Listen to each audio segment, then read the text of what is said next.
That's it? Cool. Righto, everyone, if we can hustle in and start sitting down. As you're quietening down, can you please just grab the person in front of you on the shoulder and tell them who you are and where you're from. So if it was me, I'd be saying, Angela Hammond, I'm from Hebel. Okay, can you please all do that? We just need to connect as people are sitting down so we can...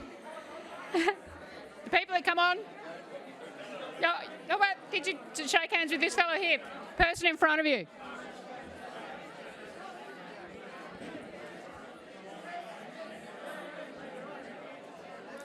Okay, everyone. We'll start getting on with this last session. This is like the Ask Nick Hour. I know I did open this up and ask you to introduce yourselves. Oi! Oi!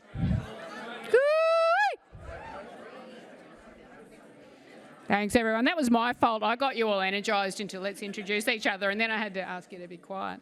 Thank you so much. Look, this is our last presentation for today, and I'm really proud to and excited to introduce Ella to the stage. So great to see that Ella's come over from WA.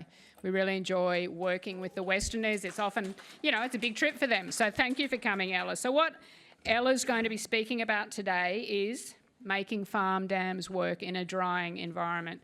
I think it's something we can mostly all relate to. Our climate is drying. So with rainfall patterns shifting and evaporation rates rising, farm dams are no longer performing as they once did. Ella's going to share practical lessons from trials using dam covers and enhanced ecological designs to improve water storage and quality. These innovations are helping farming systems over in her part of the world to adapt and to innovate and look forward. So this will be a practical hands-on session with Ella. And yeah, it'll be interactive, and then please think about questions you can ask. And just remember, this is the end of a really good and exciting day, and it's a really nice presentation to finish off with. Thanks, Ella.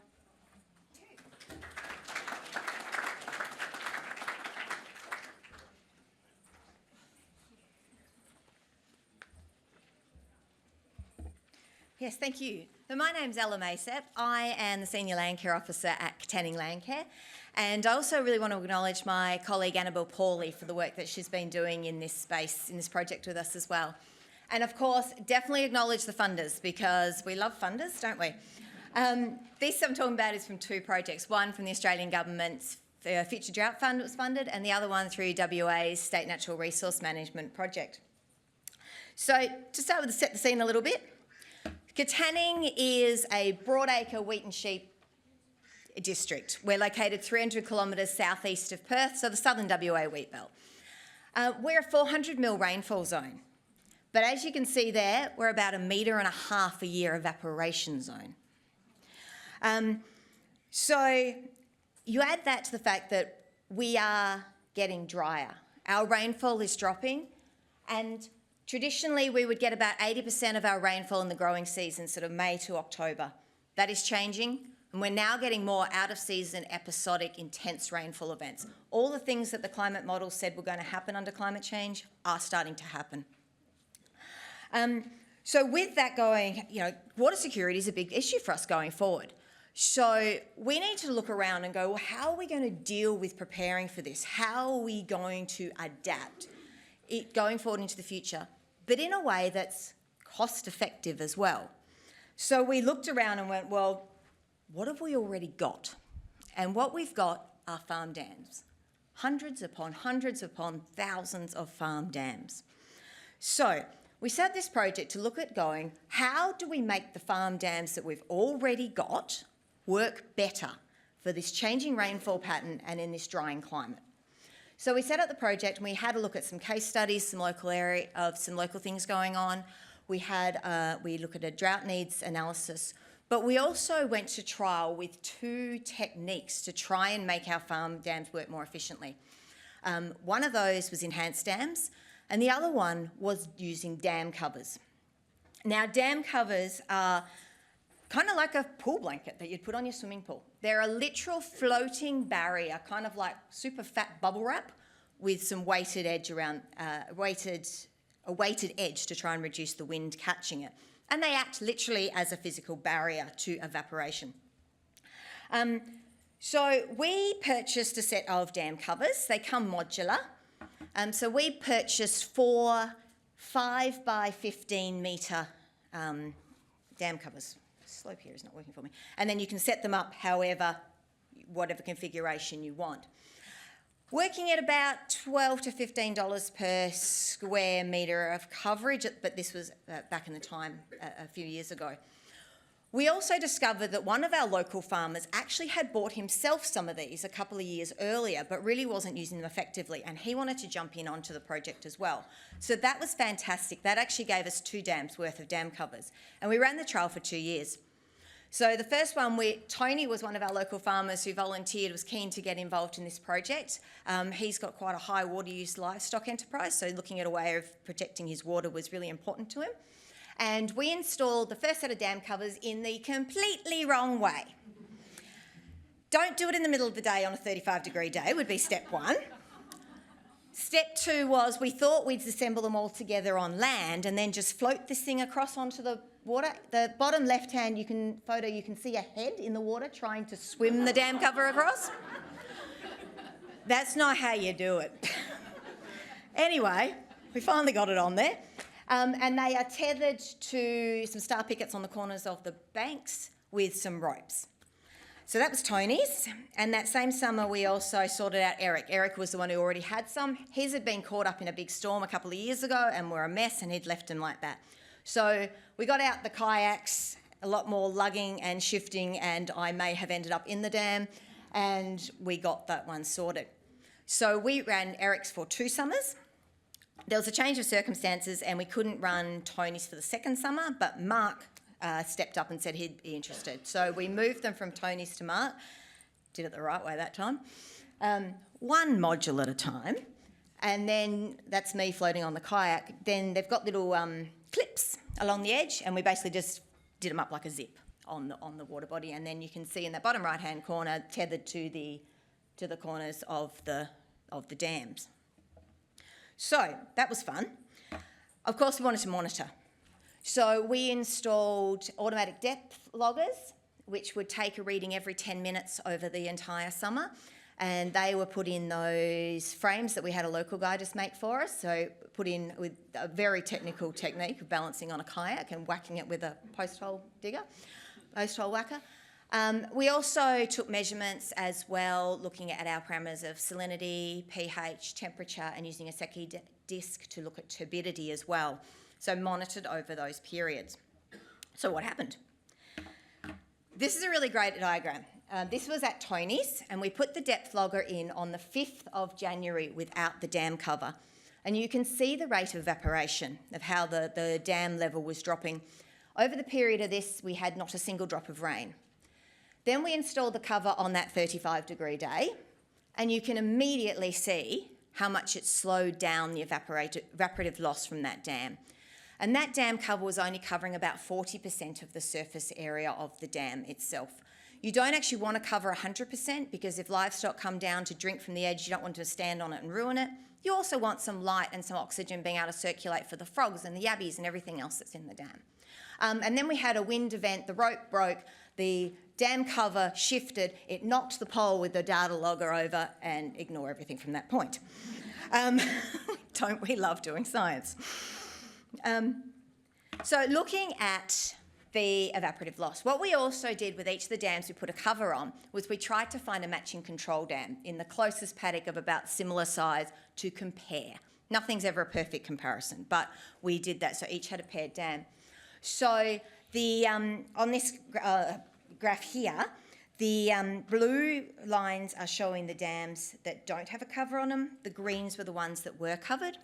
Down the bottom, the T, the E and the M simply mean Tony, Eric and Mark as to whose site it was. And the percentage is the amount of surface area that was covered by the dam cover. So you can see we're only covering about 1/3 of the surface of the dam, but we were getting a improvement in evaporative loss. The other thing was it cooled the water. These covers actually cooled the water. Now that's really good because cooler water doesn't evaporate as much, but also from a livestock use. like you and I would all know, a cool drink of water is much refreshing and better for you than a warm drink of water. So that was cool. But the other part of our experiment wasn't just about does it stop water. It was also about are dam covers actually effective in a real farm dam being managed by a real farmer in a real situation? Like, are they practical? No. We found them, we had a lot of trouble with the ropes breaking, with the wind getting onto them. We had some of those pulleys blow out. The cost of them, when you consider how many dams a farmer in our area would have, a farmer could easily have 50, 60 dams. It didn't really come through on that practicality of use, unfortunately. However, the frogs loved them. They were always covered in frogs. So that was dam covers. The other one we looked at was enhanced dams. We were really inspired by the work the Australian National University has been doing through their Sustainable Farms program and their enhanced dams. The concept of it is basically you fence the dam off, you put an off-dam watering point, so pump in a trough, you revegetate the dam, so revegetate for habitat, also to prevent wind fetch across the dam, which increases evaporation, and make sure that water coming in on the entryway has vegetation as well to strip nutrients, to settle sediment and so on. So these are some pictures from ANUs, the work they're doing in New South Wales and Victoria, and we were so inspired from this. It's about taking a dam from being a wet hole in a paddock, which is what most of our dams are, and sometimes ours are dry holes in the paddock, to turning it into an actual functioning wetland, as well as having those productive uses. So we thought, well, can we do this in a WA environment? Can we do this over here? We don't have the gully dams that you often have in New South Wales, for example. What could we do? So put a call out to the locals, and we had Kristen and Bev both volunteered their dams. Really keen from taking theirs from a wet hole in the paddock to something a bit more alive. So what we did is we fenced off, planted, installed off-dam watering points. You can see the solar pump there from Bev's dam that was pumping off from there. That photo was taken 1 year after we did it. And then these are them at the 3-year point, which is now. That photo in the top left-hand corner with me barefoot because I was in a dam again, seems to be a theme in my job. That moment I was sitting there, it actually, it was a real turning point for me. We'd been out doing dam monitoring most of the day. We got to Bev's dam and I sat down there and I couldn't believe how noisy the place was. The insects, the birds, the wind in the trees. We'd been in dams all day and they were silent.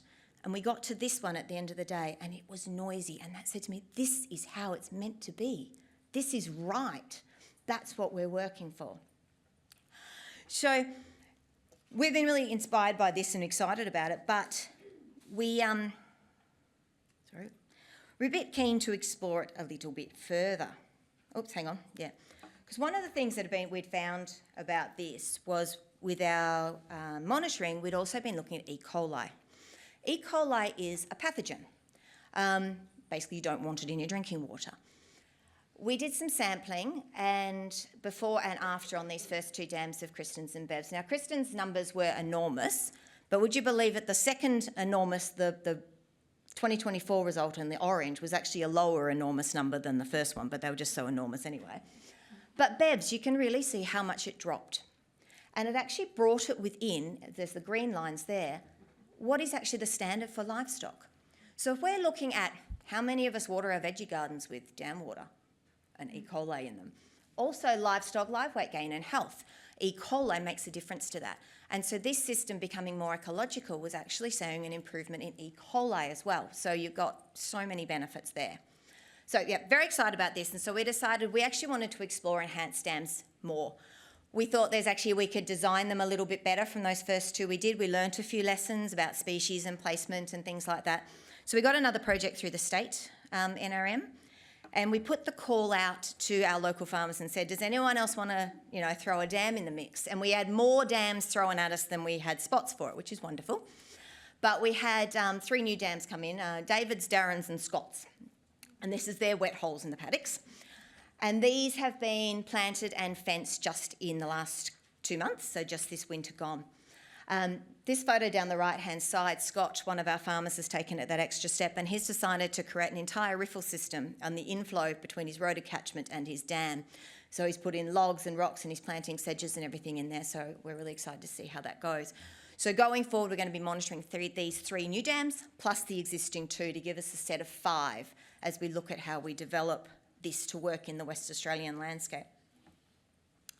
Through this project, we've also developed a set of case studies, and I actually have some sets of them down here on this front chair, or you can email me and I can give you a digital set later. So, of course, we wrote up the enhanced dams and the dam covers because we were finding some really important information that was great to share. We looked backwards at some more traditional methods, so road catchments and contour banks that are being done in our area. Of course, we're losing a lot of contour banks because a lot of people going to GPS and tramline farming are taking a lot of those out. We wanted to look at how effective they were, particularly because the runoff characteristics of our changing rainfall is changing. So we had a look at those. And the 5th case study we picked up was something called consolidation pumping, which one of our farmers was doing it at great extent, we didn't really know about, and a couple are doing little. What it basically is using those existing farm dams that are small and typically low in the landscape and building one large key dam high in the landscape, putting pumps and pipes on those low ones, and throughout the winter using them as catchment. And as the winter's going and as those dams are filling, you're pumping up to the key dam, pumping up all winter. So you're increasing the catchment capacity of those low dams. Instead of once upon a time if they were full, everything else ran past. And then you've got, coming into the summer, everything in the one big key dam high in the landscape. So that improves your volume to surface area ratio, your cooling, and that is where we realise the place for dam covers is, where you can manage it in one key place. And then have a system of gravity-fed tanks and everything to bring that water back out into the landscape. So that was really interesting to look at. Through the project, we also had a field day, which was really well attended and a lot of interest in these systems. Particularly in the enhanced dams, I think the manageability of the dam covers is still a major issue in using it in anything other than that real key dam sort of scenario. But although we've got this, it's still what we're trialling with enhanced dams and everything is a long way from common, a long way from common in our area. It's still very much, they're desolate, wet holes in the paddock.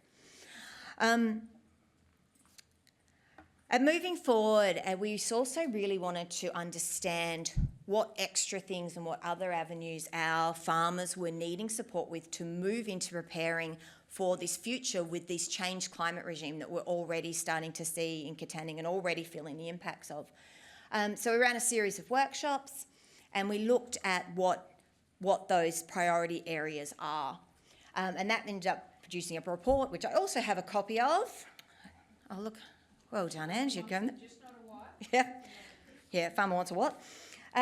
We really found the areas they were interested in was new technologies, so things like desalination, evaporation management, so things like the dam covers, access to expert advice and information, good climate modelling, access to farm water auditors, finance, whether that be grants or tax breaks to make these shifts into what they need.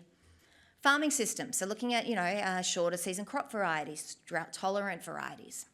And also climate action, dealing with the thing that's causing the problem that we're dealing with this drying landscape.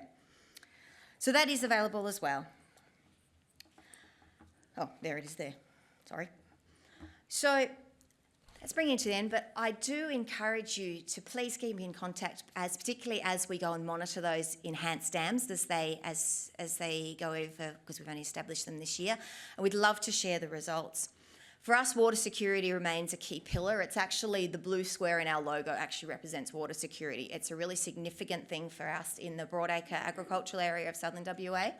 And this is something that our Landcare group will continue to keep working on and supporting our landholders. Thank you.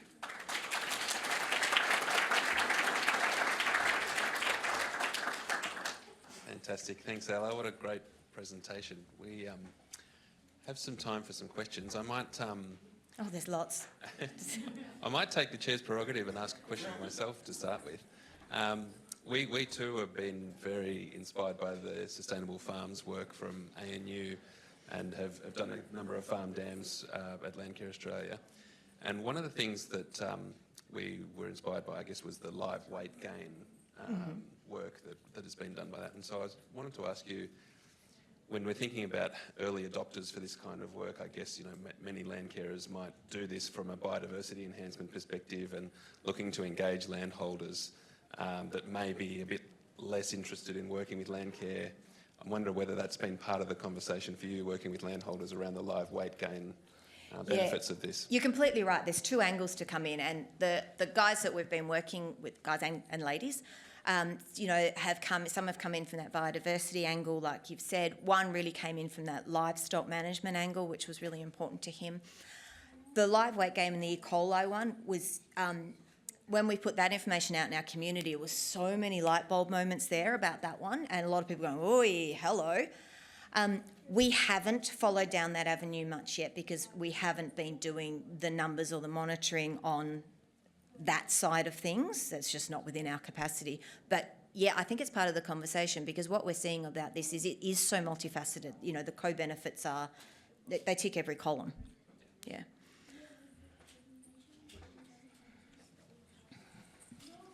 Hello, I'm Anka Maria from Frogwatch. One thing that I've hoped that once that takes off and you show that the farm has higher carrying capacity and all the benefits is that it becomes more light bulb for all the other farms, because with more biodiversity you will have more frogs, they will pest control, you have more pollinators and so on. Have you ever thought, because these dams were so eroded, to also de-sand them or take material out? Because the issue is, I know from the ACT that most of our old farm dams are now so silted up, sedimented that the evaporation is just skyrocketing because they're huge and shallow and super shallow. And also the sediment, you've got a turbidity issue in that as well, and then more coloured water becomes. Yeah. We actually were looking at desilting as one of it. We're going to look at it in our case studies. But we actually decided not to, because one of the advantages/disadvantages in living in a dry environment as ours is so many dams dry up frequently that dam desilting is actually standard practice in our area. It happens so often because it dries out and you deal with it. So we chose not to do that, but you're right, it is definitely a player in that space.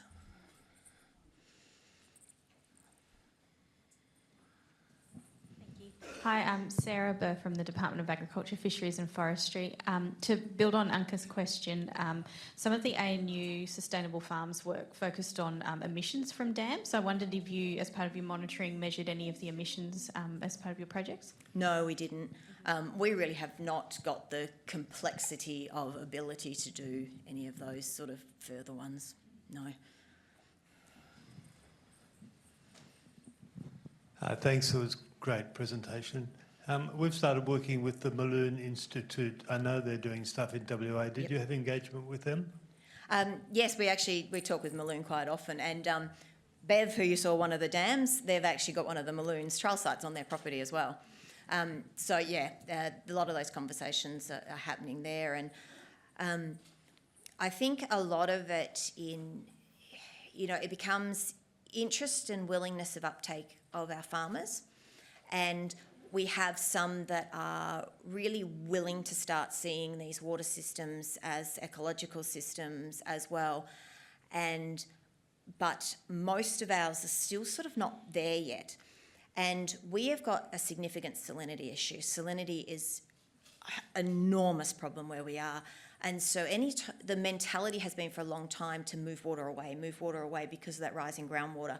And of course, with Malloon talking about things like landscape rehydration, it's a flip in way of thinking for a landscape of ours that is dealing with too much water, or too much water in the wrong place. We don't have any rain, but we've got... So I think it's a gently. We've got a project application in now, which we're expecting the results of in November-ish, which is actually working with two of our local catchment groups and Malloon on a creekway to start. We've got to start to change that way of thinking. Yeah. Hello, mine's more a comment than an actual question, because I've got a couple of farm dams that we have enhanced in New South Wales, And I'd just make the comment, it's a heck of a lot easier to do it when it's a new dam rather than modifying an existing dam, because sometimes it is quite difficult to do that.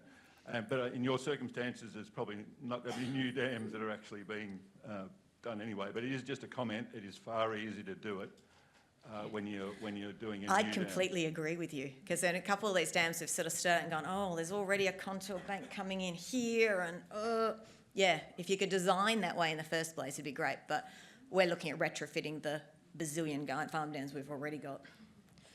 Now, we've already had a few questions from our junior land carers today, but I'll go there again because I reckon you've done a great job being here all day. It's the end of the day. You must be, very tired, but... With the covers, because the covers are made of plastic, right? Yeah. What happens when the plastic break down? Does it affect the... I don't know if I'm saying this right, but Yeah, I know what you mean. integrity of the water, does it make it less drinkable? Or That is an absolute, a valid question. These ones that we've got are apparently guaranteed for 10 years. Don't know what happens beyond 10 years.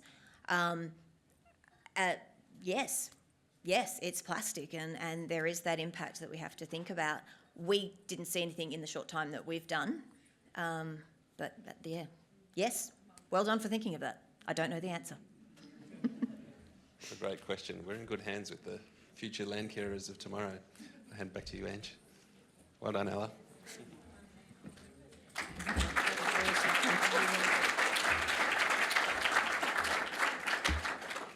Thanks so much, Ella. Inspiring, awesome work. And I just want to say to our junior land carer, great question. And I know you probably might be heading down the environmental path when you're a grown-up person, more grown-up than you already are. But maybe think about doing rural science as well, because then you can link things like livestock drinking water to the environmental side of things, okay? So just think of that. When you're growing up, if you decide to go to uni or something like that, you can go from the environmental side and help work with people in agriculture, or you might come from the agricultural side because you already know a bit about the environment. So keep open-minded about that, okay? Nice, interesting question. You sound like a scientist in the making. So thank you. Well, thank you, everyone, for such a great day. It's been really great to have you all here in the room. I want to just once again, is Tim still in the room? I just want to thank Rabobank again for their sponsorship of this room and this conference. I want to thank all of our speakers. We've had some really interesting speakers today. Early innovators, they're brave, they're doing different things, they're sharing their stories. Thank you, audience, for being so engaged, asking great questions, especially our junior land carers. Great to see the up and coming, the young fellas. There's a lot of young fellas in the audience, actually, aren't there? From my point of view, anyway. We've had excellent presentations. We are going to have more of those tomorrow, so please, come back to the room tomorrow for more conversations. Thank you, everyone. Please make sure these 2 days, tomorrow, you meet lots of people. Please just walk up to people, say, hi, I'm from, this is what I like to do, because it's the collaborations that actually build our future in this industry. So thank you, everyone. Have a great afternoon. We'll see you tomorrow. Thank you so much. It was great. Are you